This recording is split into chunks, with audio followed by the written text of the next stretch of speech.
Donald Trump can't escape the Epstein scandal. Every attempt to silence MAGA or shift the media's focus keeps backfiring.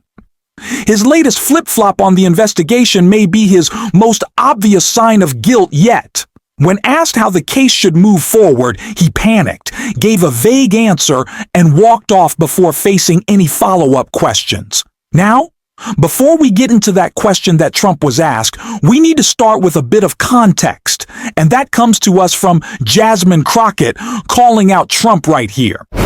A big story right now that's happening, even aside from gerrymandering and redistricting, has been about what's going on with Jeffrey Epstein and the campaign promises that then candidate Trump was making about transparency. You were on the House Judiciary Committee.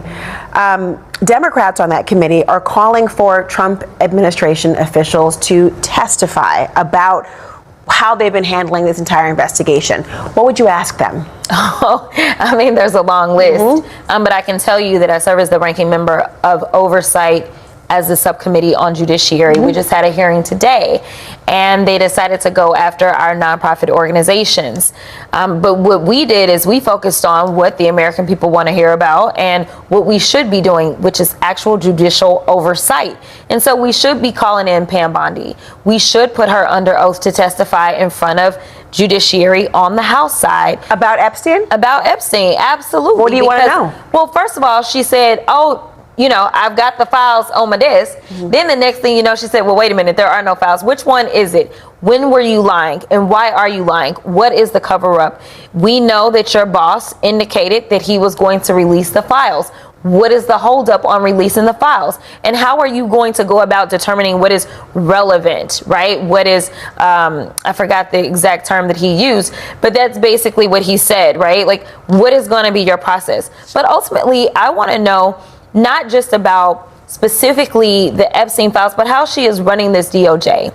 Because I don't have any confidence in the way that she is running this DOJ. Because you're intimating that somebody else is running it, or that she is a puppet, or what? I believe that she's okay with violating the law. I believe that she's in all ways. When we talk about the firings, I have questions about the firings that she has done to so many of those people that work for the DOJ. Are you firing people in retaliation for them actually doing things that they should be doing? So, Congresswoman, I have to ask you, I'm sure you perhaps have heard by now that President Trump had a lot to say about your colleague, Congresswoman Alexandria Ocasio-Cortez, but also yourself as well. Listen to what he said.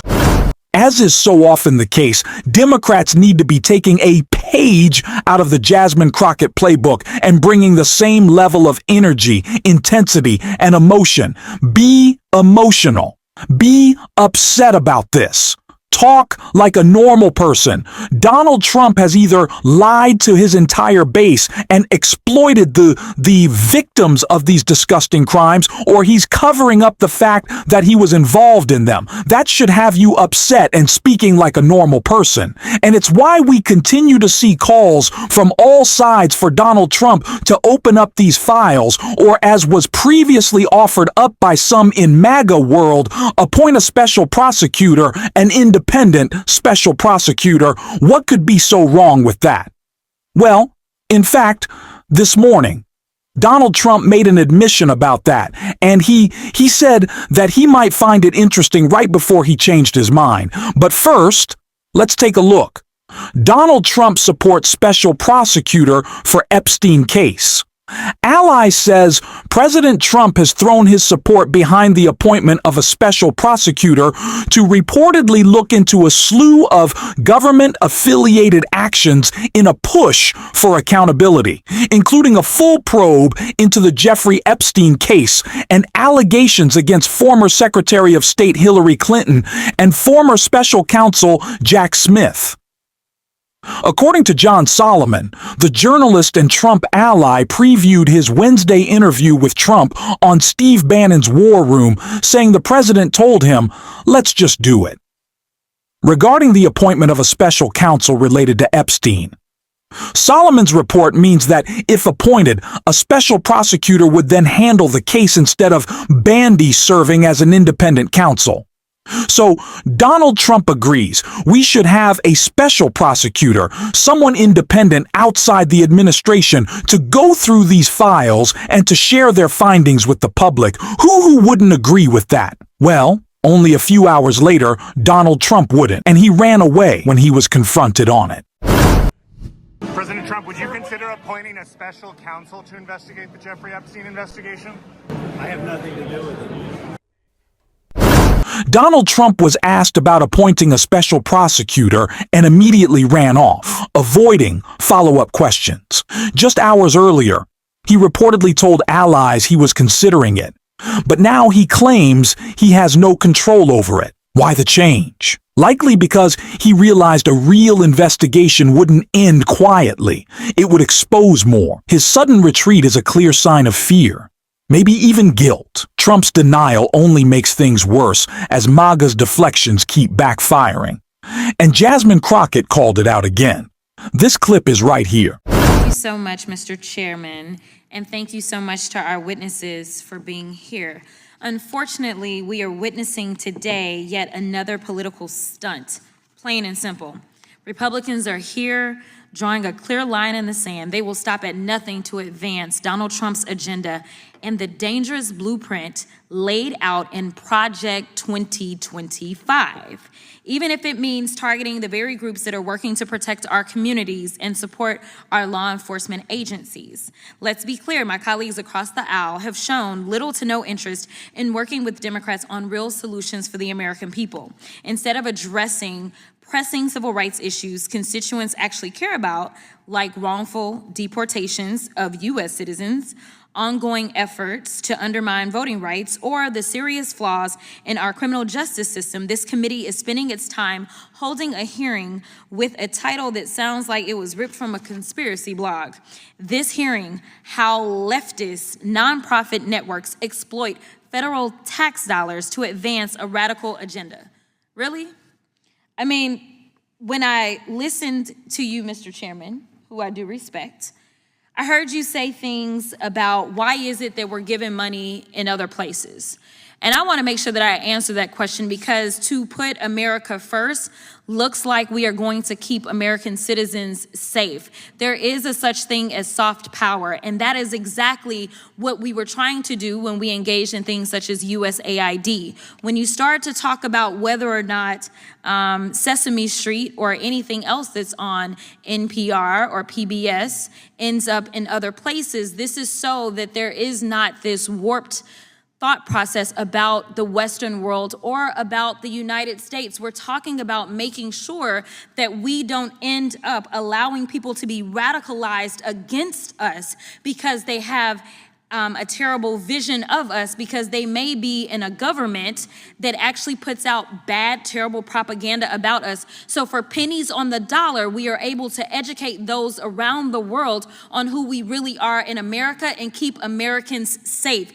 Soft power is real power, and it minimizes how much money we have to spend, say, on dropping bombs in countries at a random time without, say, congressional authority. But I digress. This kind of rhetoric, whether directed at nonprofits, their leaders, or elected officials, is not only reckless, it is beneath the dignity of this institution. And sadly, this isn't the first time this has happened. Over the past 6 months, we've seen hearing after hearing do nothing but attack nonprofits, as well as those who are just generally on a mission to serve, protect, and uplift vulnerable communities. In just my own committees, this has got to be the second or third time I've had to sit through the same tired narrative.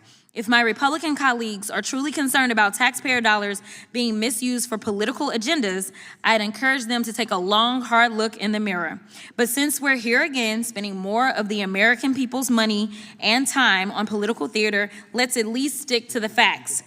Fact: under the Trump administration, the Department of Justice stripped hundreds of millions of dollars from the Office of Justice programs, money that funded essential community safety initiatives like victim services, gang prevention, and reentry support. Fact: Trump and Republicans slashed grants to organizations like the National Organization for Victim Assistance, which trains advocates who staff domestic violence shelters, hotlines, and rape crisis centers. Fact: They cut over $10 million in funding to the National Policing Institute, a nonprofit helping rural police departments reduce violent crime. Fact, this week, Republicans are trying to gut PEPFAR, a life-saving program that partners with nonprofits around the world and has saved more than 26 million lives. And let's not forget, many of these cuts were laid out in Project 2025, a radical far-right playbook drafted by hyper-conservative nonprofits for the express purpose of dismantling the very government institutions and systems that serve the public good. Ironically, we even have one of the authors of Project 2025 here with us today.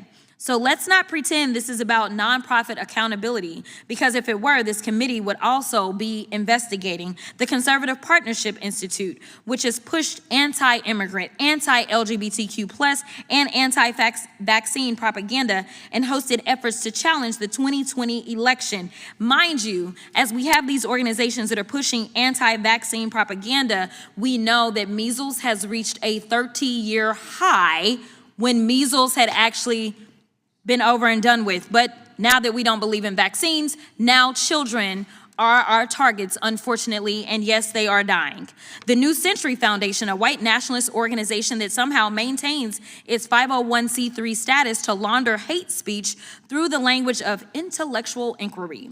Or they would investigate Turning Point USA, which has been linked to organizers of the January 6th insurrection. But Republicans aren't talking about those groups because this isn't about accountability. It's about silencing organizations that challenge Republican power. It's about targeting nonprofits that protect the very people this Trump-aligned movement continues to harm. These organizations are defending victims of unlawful actions. They're helping to combat global pandemics. They're supporting police departments when this very committee won't. They're working to build safer, healthier communities while Trump and his allies defund them to hand out tax breaks to billionaires. And maybe that's the real threat here. They're effective.